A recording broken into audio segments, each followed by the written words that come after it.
I've been asked, why do I focus on economic development? I just wanted to talk about, like as a young child, as a young boy, I grew up in the north, and I lived a very challenged lifestyle with respect to, we lived in a lot of poverty, had a lot of alcohol abuse, and a lot of violence within our environment.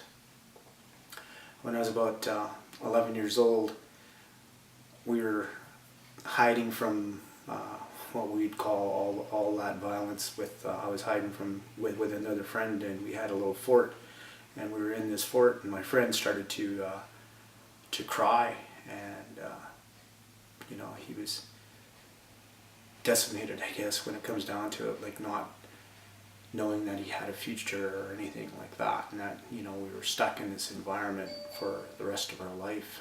So I talked with him, and he went home, and I think it was about 2 days later that I went over to his house, and there was police cars all over the place, and so I went in to go and see what was happening, and my friend went home and took all these pills in his house, and he never woke up. So that was some of the trauma that happens at a young age. And what happened was his whole family really started to disintegrate, and there was all kinds of challenges there. His younger sister wound up in foster care. Social services came in and took her away, and his mom and dad never did recover. They continue to be extremely challenged now, and it was all trauma based. And so as time goes on, I broke away from our community, and as a young boy, went into this city, and city life is not easy for a young Aboriginal man. It doesn't matter, you're 14 years old. It's a heck of a challenge to try and survive through all that. So to make a long story short, what happened was I finished university, and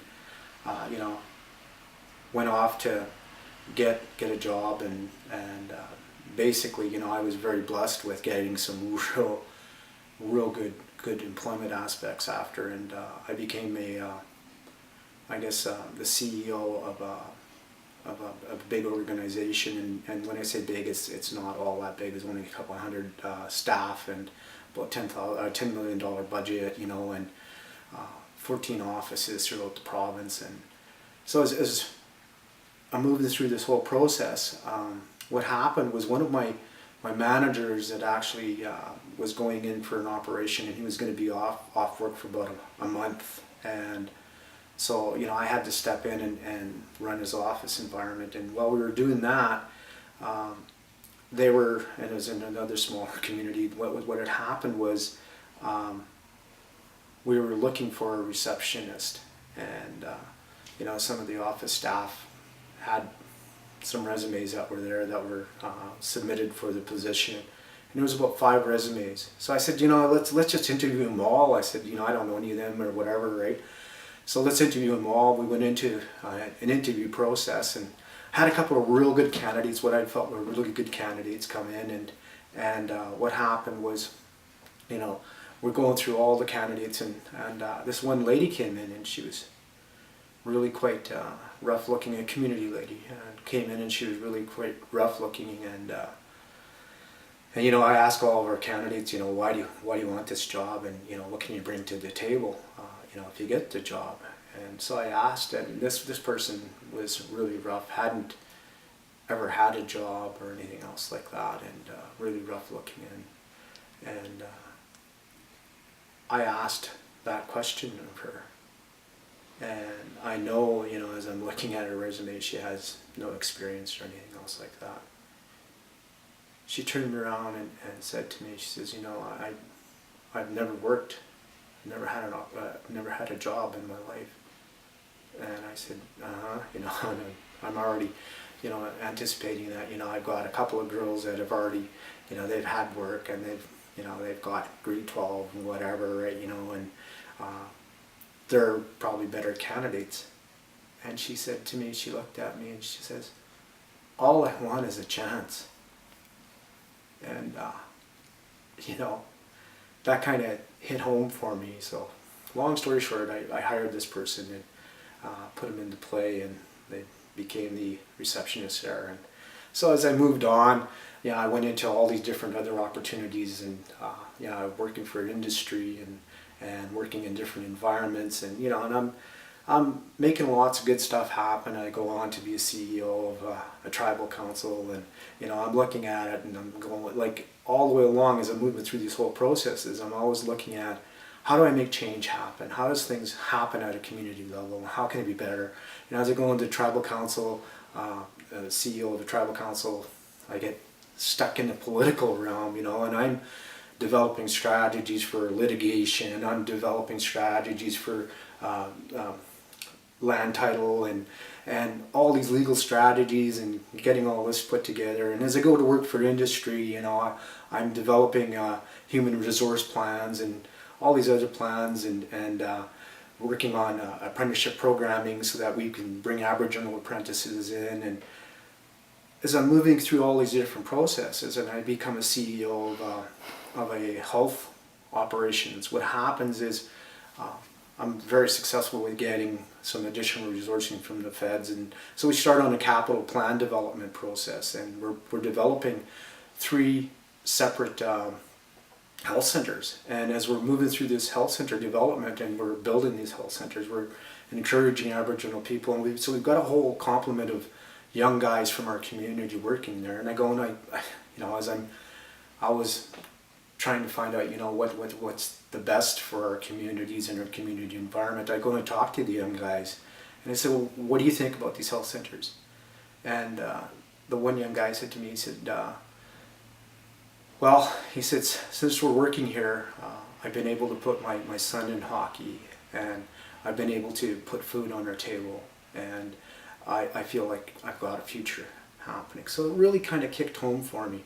And as I'm moving through all these different opportunities, and I'm at senior level in all of them, you know, as I'm moving through and I'm reorganizing different structures and getting different activities happening, and so now I'm doing housing developments, and all the way along, you know, we're bringing in Aboriginal people. And so throughout my whole career, I've probably been responsible for about, you know, 1,000 different opportunities throughout Western Canada for Aboriginal people for employment.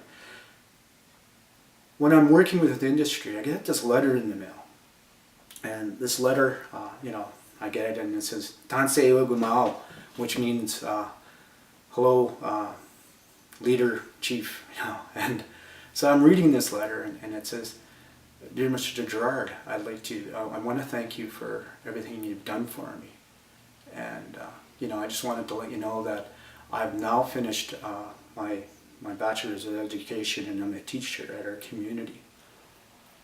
And I just wanted to really thank you for giving me the opportunity to become who I am today." And you know, as I'm reading this letter, and it said, you know, she said, "I come from a small community up in the northern province, and my mom and my dad, I was in foster homes and taken away from my mom and dad, and my brother committed suicide at 12 years old.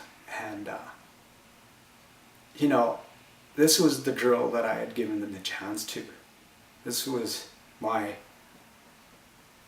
friend's sister, and I didn't know that.